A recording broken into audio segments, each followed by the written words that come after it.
নমস্কার বন্ধুরা, আমি আবার একটা নতুন পেন্টের ভিডিও নিয়ে আপনাদের কাছে হাজির হলাম। আপনারা দেখেই বুঝতে পারছেন আজকের আমি একটা স্টোন আর্ট করছি। স্টোন পেন্ট বললেও ভুল হবে না, সে যাই হোক না কেন। তো এই স্টোনটা খুঁজে পাওয়ার একটা নেপথ্যের ঘটনা বলি। গত পরশু ছেলে স্কুল থেকে ফিরছে আর আমিও দাঁড়িয়েছিলাম ওইখানটায়।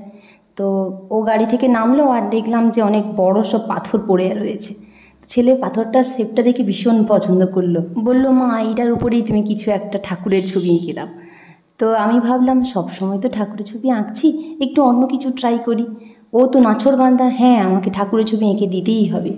তো আমার কথাও বহাল থাকলো আর ছেলের কথাও বহাল থাকলো। স্টোনটার এক পাশে ঠাকুরের মুখ এঁকেছি আর এক পাশে অন্য একটা আমার পছন্দ মতো পেন্ট করেছি। ছেলে এইসব দেখে বলল, মা দুজনেরই কথা থাকলো, বাহ তোমার আইডিয়াটা তো দারুণ। অনেক দিন ধরে আসলে রঙটা পড়েছিল তো, আর সেই জন্য দেখছি রঙগুলোও শুকিয়ে শুকিয়ে গিয়েছে। জানেন, এই পাথরগুলো আমাদের ছোটোবেলাকার কথা মনে করিয়ে দেয়।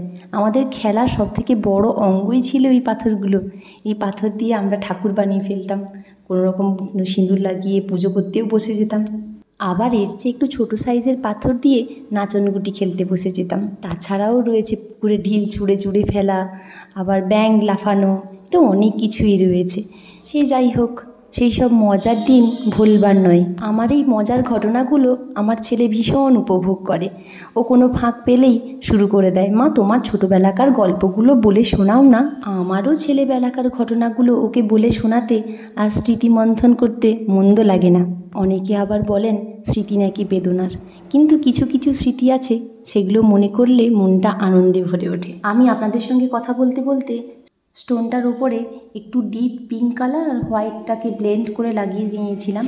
তারপর ব্ল্যাক কালার দিয়ে সুন্দর করে একটা হার্ট শেপ আর একটু গাছের মতো বানিয়ে নিয়েছি। আর ভেতরে তো দেখতেই পাচ্ছেন ওটা হলো লাভ বার্ড। ব্যাস, এবার একটু গাছে ফুল ফুল দেখানোর জন্য একটুখানি ডিটেল অ্যাড করে দিচ্ছি অন্য কালার দিয়ে। চারিদিকে যেরকম ঘটনাগুলো ঘটছে বুঝলেন, আর সেরকম আর ফোনটা হাতে নিতে আর ইচ্ছে করে না। তার থেকে বরঞ্চ মনে হয় যে একটুখানি কিছু অন্য কিছু আঁকি, কিছু একটু ক্রিয়েটিভিটি করি। সেগুলো আবার করি মাঝে মাঝে আমি একা, আবার কখনো কখনো আমার ছেলেও আমাকে হেল্প করে দেয়। আমার ছেলে আবার এইসব দেখতে ভীষণ ভালোবাসে, ওর কালারটাই আমাকে ইউজ করতে হবে, নইলে আবার ও কিন্তু ভীষণ রেগে যায়। যাই হোক, আপনাদের সঙ্গে কথা বলতে বলতে আমার ছবি আঁকাটা প্রায় কমপ্লিট হয়ে গেল। আজকে স্টোন আর্টটা কেমন লাগলো তা অবশ্যই কমেন্ট করে জানাবেন, আর আমার সঙ্গে থাকতে ভুলবেন না। দেখা হচ্ছে পরবর্তী ভিডিওতে আবার একটা নতুন ভিডিওর সঙ্গে। ততক্ষণ সবাই ভালো থাকবেন, সুস্থ থাকবেন। আজকের মতো টাটা।